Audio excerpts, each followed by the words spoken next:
প্রিয় দর্শক বন্ধুরা, এই মুহূর্তে আমরা আছি শিল্পকলায় পিঠা মেলা উৎসবে। পিরোজপুর ঐতিহ্যবাহী পিঠাঘরের সামনে দাঁড়িয়ে আছি। আমরা কথা বলবো স্টলের কর্তৃপক্ষের সাথে এবং পিঠা দেখাবো আপনাদের।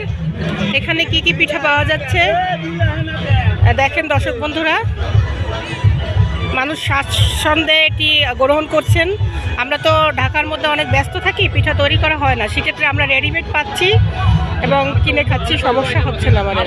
এটা হচ্ছে রসে ভিজানো চিতই পিঠা, এটা হচ্ছে হাতের সেমাই পিঠা, এটা হচ্ছে দুধ পুলি, তারপরে নকশি পিঠা, অনেক ধরনের নকশি পিঠা যেগুলো নাম বলাও অসম্ভব।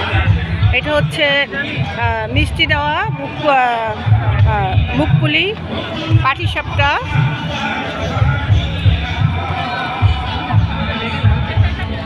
এবং চিংড়ি,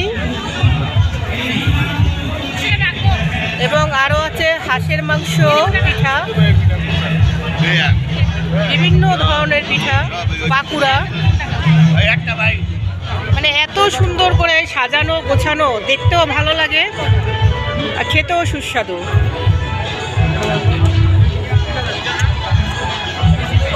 প্রিয় দর্শক বন্ধুরা, আপনারা আসবেন, পিঠা উৎসবটি উপভোগ করবেন এই কামনা করছি। ভাইয়া, আপনার নামটা জানতে পারি? মোহাম্মদ রাকিব। আপনি পিরোজপুর ঐতিহ্যবাহী পিঠাঘর থেকে আসছেন না? কদিন হলো আজকে? আমরা আসছিলাম 5 তারিখ থেকে, 30 তারিখ থেকে আমাদের 8 তারিখ পর্যন্ত থাকবে এটা। কেমন সাড়া পাচ্ছেন?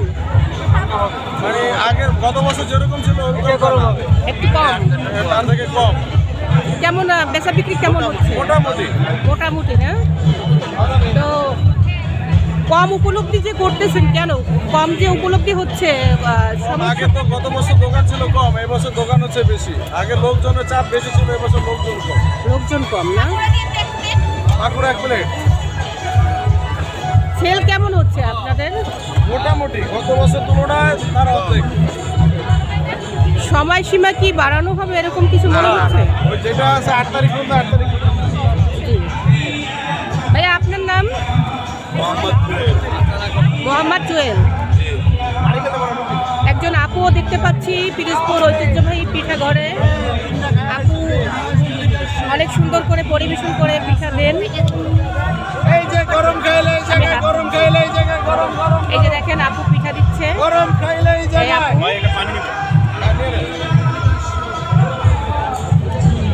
এবং স্টলে গরম খাইলে এই জায়গায়, গরম গরম জন আছেন, মোটামুটি সাড়া পাচ্ছেন এটা মনে হচ্ছে দেখে। লোকারণ্য, তবে এই যে গরম গরম খাইলে এই জায়গায়। এই যে চাপগুলি আছে এদিকে।